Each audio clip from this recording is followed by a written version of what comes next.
December to raise its minimum capital to 1 million cedis. Director in charge of rural banks, Yao Akopong, says the central bank will sanction any rural or community bank which does not comply.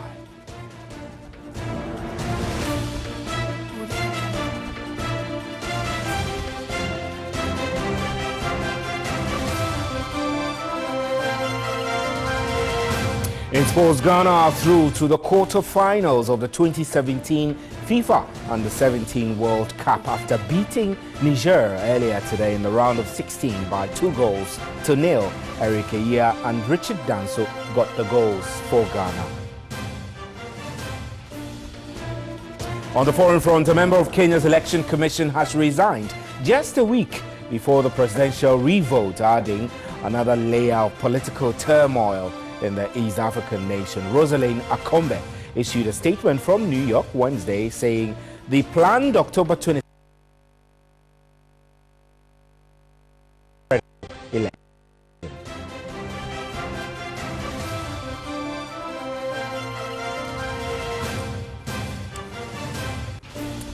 Those are our major news highlights. I am Stephen Anti. Up next is the big one. Remember, you can watch us live stream on Facebook and on 3news.com. We're also live on 3FM 92.7.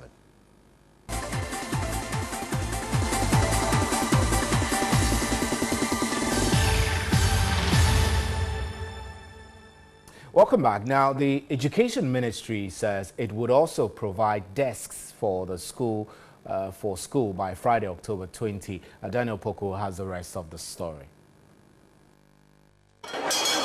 More than 607 Form 1 applicants were posted to the La Presbyterian Senior High School. 545 of them have so far reported. The school with inadequate classrooms lack furniture. 64 first-year home economics.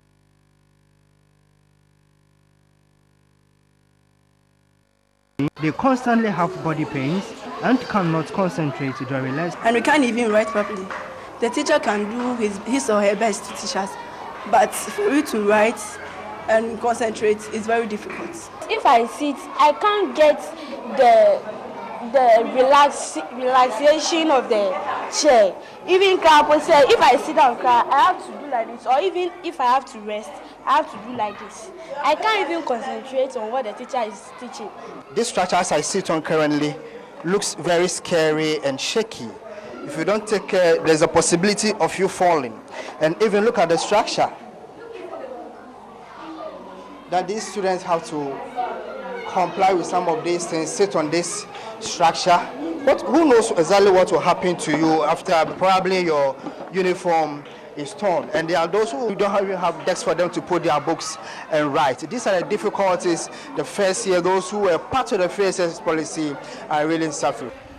The assistant headmistress, Sophia Ampedu, said the Education Ministry had been notified.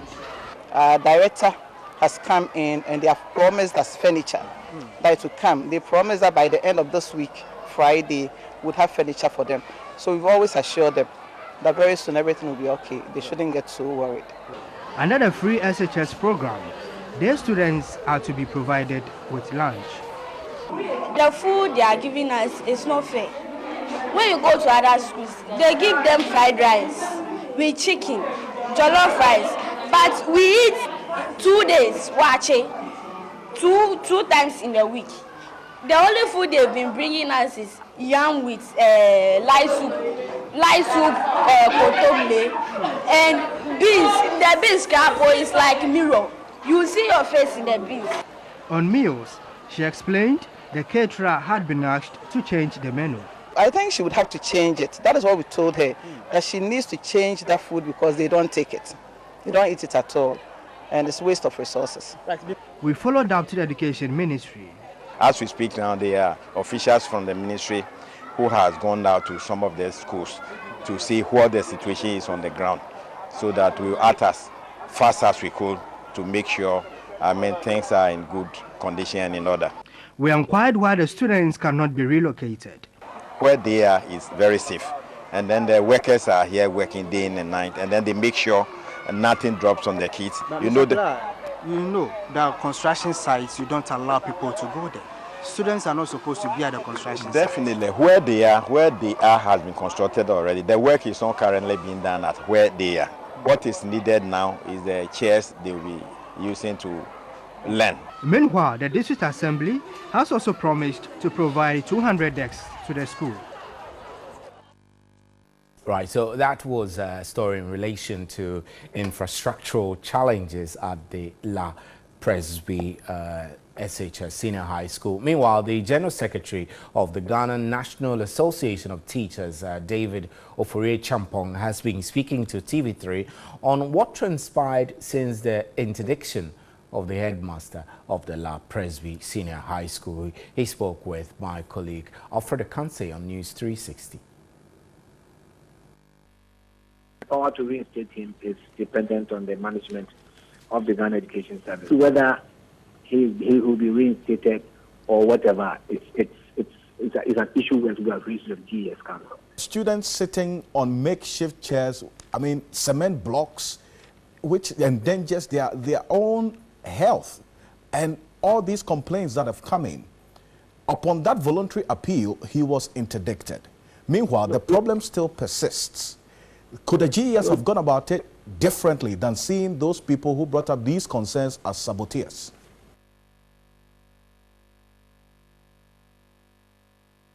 As we are saying was that do not use the payment of PTA dues or whatever has been agreed between the parents of the school and the Ghana Education Service to be a stumbling block in admitting students. So the issue we had raised was that, was there anything of that sort? Did he say that if you do not pay a levy of 10 cedis agreed by parents of this school, we will not grant you admission? If that was it, then it was an infraction of the regulation. That was what our issue was. We're not saying that there were not tables and chairs there. We said that if there was an infraction, use due process to address it. And that is what we articulated before the GS Council last week. This is still news at 10. We're live from the News Hub at Adesawe Kanda, and you can also hear us on 3FM 92.7. We'll be right back with more news.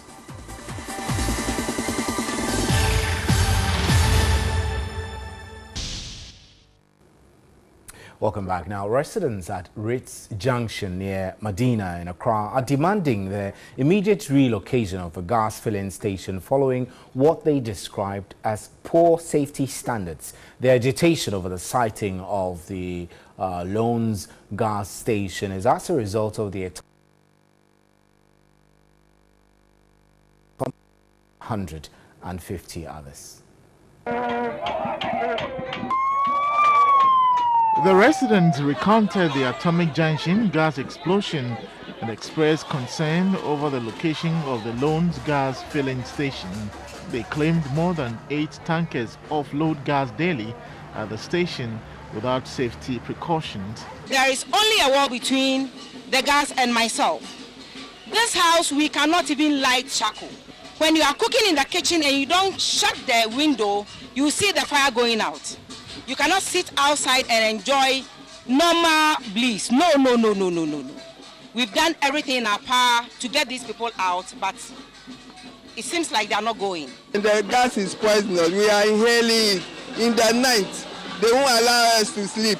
In the night before they come and discharge gas. When they are discharging the gas like this, you hear noise. It's 6 hours, you can't sleep. This place actually happens to be the head office of Lone Star, and it came to meet us, and we are saying that enough is enough. The owner does not even live here, and we inhale all the fumes and the complications associated with it. The police prevented the aggrieved residents from vandalizing property. Also in the vicinity is a mechanic shop and a car park. Behind the filling station is a fast developing slum. Initially, I had wanted to occupy the gas station as well as the frontage, but we said that would be detrimental to their health because should anything happen, it would be disastrous. Efforts to get a response from the owner of the filling station was unsuccessful. And some LPG gas station operators say they're yet to receive any notice of a shutdown for nationwide maintenance works as directed by the LPG Marketers Association. Our checks revealed some stations were still operating. The LPG Marketing Companies Association served notice of shutting down all LPG stations across the country from Wednesday to undertake what they describe as a major maintenance work nationwide. We first checked from World Gas Station along the La Beach Road. Here, 15,000 kilograms of gas was available to customers. You can tell that workers are briskly cashing in as customers keep trooping to fill their gas cylinders. Information we are picking is that there's been no sort of announcement for them to shut down for maintenance. It is, however, unclear if the move is a deliberate attempt to frustrate the supply of gas, considering the association's position on the rolling out of the cylinder redistribution policy by government.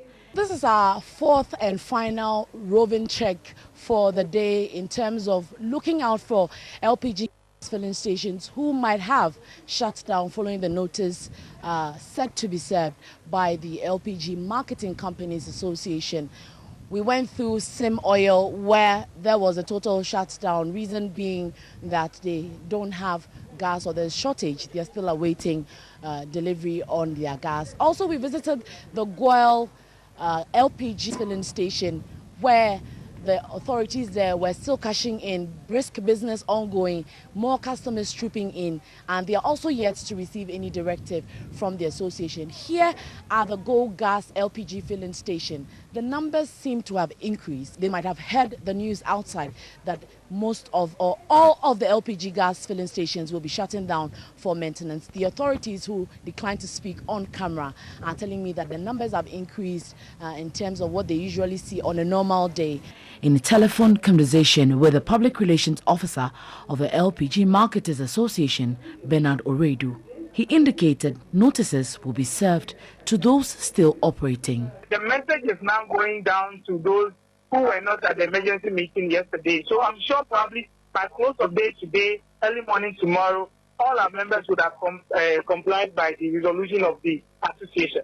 And should any of our members or flout the direct for the resolution of the entire members, we have laid down rules to take the person through. We are waiting to see in coming days what would happen to these LPG gas filling stations if really the notice will be carried out as expected, as said by the association. From Kalkudi here, reporting, my name is Nanekia Mensah Brampa, TV3. And Deputy Regional Representative for Africa at the Food and Agricultural Organization, Sergei Narkozy, has hinted the organization is in talks to entice insurance and banking institutions into financing of agriculture in Africa. He made this known at the Food and Agricultural Organization's regional office for Africa's World Food Day commemoration in Accra. The theme for the 37th World Food Day was changing the future of migration, invest in food security and rural development. This year's World Food Day was aimed at promoting innovative mechanisms and rural development strategies for generating productive employment and entrepreneurial opportunities. Deputy Regional Representative of the Food and Agriculture Organization, Sergei Narkozy, stated FAO in partnership with other agencies have invested a lot of resources into agriculture. He noted the organization is working on making agriculture less risky for investors. We mobilize the support of financial institutions, international financial institutions, regional financial institutions, to invest in projects and activities that are led by the individual countries and that are being technically assisted by FAO and other international partners. The livelihoods of 75% of the extreme poor are based on agriculture. Assistant Director General, the Regional Representative for Africa, Bukar Tijani, noted the continent was lagging behind because African leaders have failed to invest in agriculture. The investment made in agriculture is still not up to the optimum. If I recall from 2003, the Maputo Declaration has recommended and has declared that each of the 55 African countries should provide 10% of its national budget to agriculture. But up till now, we have less than 1/4 of such coming. Regional Program Leader and Country Representative to Ghana, Dr. Heinrich Gabriel, noted agriculture has the most impact in reducing poverty and a sure way for accelerated industrialization in Africa. Instead of producing only once a year, we can produce several times a year, meaning investing in irrigation. Action only. That happens after the produce has been produced. And that is why I talked about broken value chain in Africa. We need to invest in post-harvest management. Minister of State in charge of agriculture stated government's programs such as Planting for Food and Jobs, One District, One Factory are geared towards mitigating rural-urban drift while creating employment.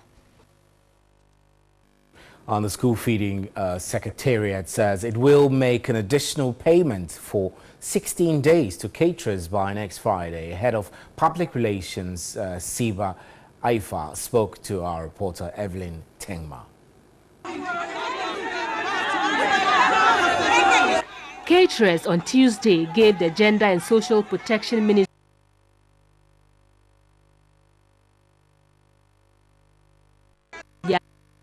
caterers explained they had been paid for only 7 days out of the 125 days arrears.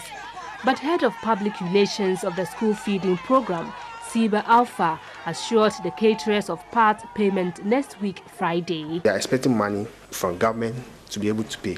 They will be paying another 16 days next week. But still, we have some arrears to clear.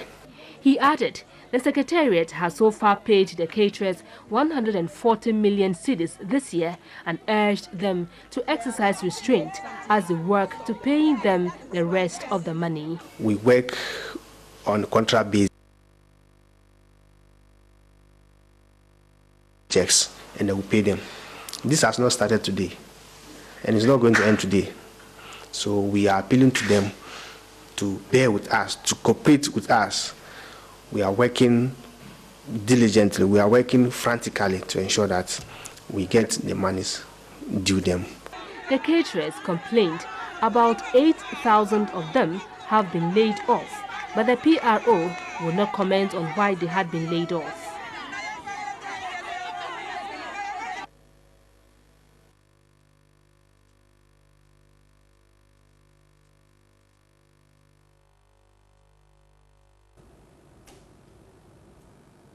And sacked CID boss Bright Odro says he was not given any opportunity by the police administration to respond to alleged petitions on his conduct before his dismissal. Reacting to allegations by Asin Central MP Kenneth Japon that he was meddling in land guards issues while in office, he said his ousting was a raw deal handed him by the politicians. He spoke to my colleague Komla Kluche. A deeply upset former senior police officer battling a proceed on leave order. He agreed to a television interview, but recordings from his back as his face was emotionally telling. Unable to take the shock, he battles the decision to proceed on leave. I felt that they did not treat me fairly, more so when I wasn't even given the opportunity to respond to those allegations and complaints that the claim had been made against me. Handed a raw deal? I think so. I think that I was not treated fairly, and I believe that also amounts to being dealt with improperly. He's alleged to be aiding land guards. It's outrageous because I don't know the land guards he's talking of. And I sit at the headquarters, I sit there the whole day, meeting people, looking into cases, giving directives, and so on and so forth. So how do I meet the land guards? At one stage, he said I did party for land guards. The day or some few days after I had been handed the position of Director General, I did party for land guards. And when I heard, I asked, does it make sense? the decision to oust him, he believes, is politically motivated. The Criminal Investigations Department of the Ghana Police Service came under fire a few weeks ago when musician A+ alleged the 2 deputy chiefs of staff were embroiled in corruption, an allegation re-echoed by Asin Central MP Kennedy Agyapong. Why did you or the CID, for that matter, not invite Kennedy Agyapong the same way you had invited A+ to come and state his side of the story? You know, I was telling you that I cannot be a judge in my own case. The tantrums, the allegations, the lambasting all were directed to me. So it would be like me sitting in my own case and then giving directions. That is why I told the IGP, maybe they could have referred it to some other institution. It could be the police or the same, but the IGP could have constituted a team to look into the allegations. But those are verbal allegations, verbal complaints they claim have been made against me, because I had never cited any written complaint against me. And whoever those accusers were, I don't know. Bright Odro, up until he's been asked to proceed on leave, was the Director General of CID of the Ghana Police Service. Komla Kluche, TV3 News, Accra. The police in Kumasi have invited leaders of the Kumasi Youth Association who have claimed to have locked the Kumasi office of the Daily Guide newspaper. Their action, they indicated, was in protest over a publication by the newspaper which alleged the Asantehene Otumfuo Osei II had been involved in money laundering. Workers of the Kumasi office of the Daily Guide were stranded Wednesday morning after the group locked up its offices, threatening not to allow it to be opened until the paper retracts the story and apologized to Otumfuo Osei II and his subjects. Prior to the lockup, there had been statements issued by a group warning the media to be circumspect in their reportage concerning the alleged money laundering case, which was first reported by the UK press. In the report, a staff of Ghana International Bank in the UK got sacked for depositing £350,000 into the Asantehene's account without going through the necessary procedures for such deposits. The police had to be called in to prevent any further confusion. They later had to break the locks. Though calm has been restored, police personnel are stationed around the premises to provide protection to the workers. Let me use your medium to ask them to come to us. We will sit down with them and know why they did what they did. And that's how we wrap up with news at 10. Thank you very much for making time. On behalf of the crew here, good night. And there is more news at 3news.com.